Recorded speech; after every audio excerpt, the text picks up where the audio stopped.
Salut les followers! Vous qui êtes des super profs de FLE, si je vous dis les 4 compétences, vous n'hésitez pas une seule seconde et vous me dites compréhension orale, compréhension écrite, production orale et production écrite, exactement, bravo!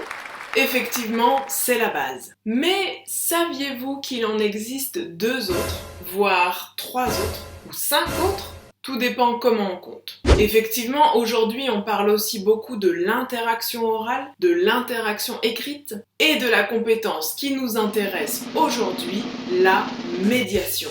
Non, pas la méditation. Médication? Non. Essaye encore? Médiation.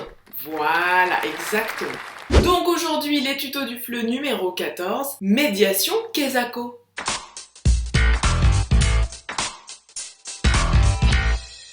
Vous l'avez compris, donc la médiation est une compétence. Son objectif?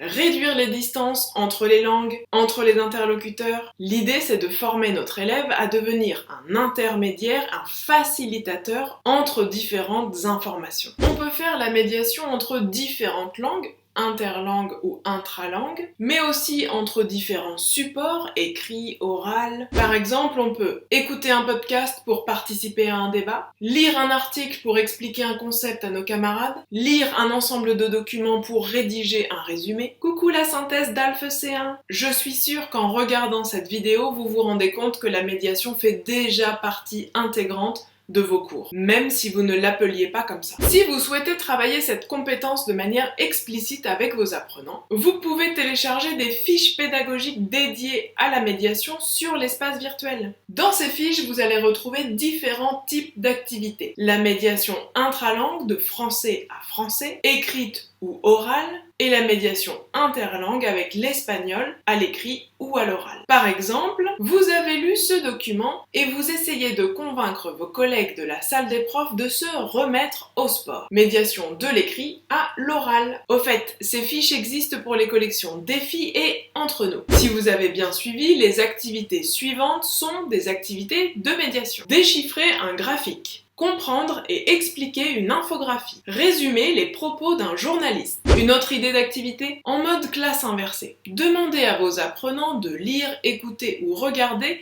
les actualités d'un pays francophone à la maison. Et une fois en classe, proposez-leur de raconter la nouvelle qui les a le plus intéressés. On travaille donc la compréhension, orale ou écrite, la médiation et l'expression orale. Avant de nous quitter, je vous propose le challenge du prof de FLE. Alors est-ce que tel un Jourdain ou une Jourdaine des temps modernes, vous faites de la médiation sans le savoir? Racontez-moi quelle est l'activité de médiation qui fonctionne le mieux avec vos élèves. Écrivez-le dans les commentaires. C'est terminé! Si ça vous a plu, partagez cette vidéo avec vos collègues, likez, commentez, suivez-nous sur les réseaux sociaux, abonnez-vous et rendez-vous le mois prochain pour une nouvelle vidéo. En attendant, n'hésitez pas à découvrir sur l'espace virtuel les fiches médiation ainsi que toutes les formations sur ce sujet. Tous les liens se trouvent dans la description de la vidéo.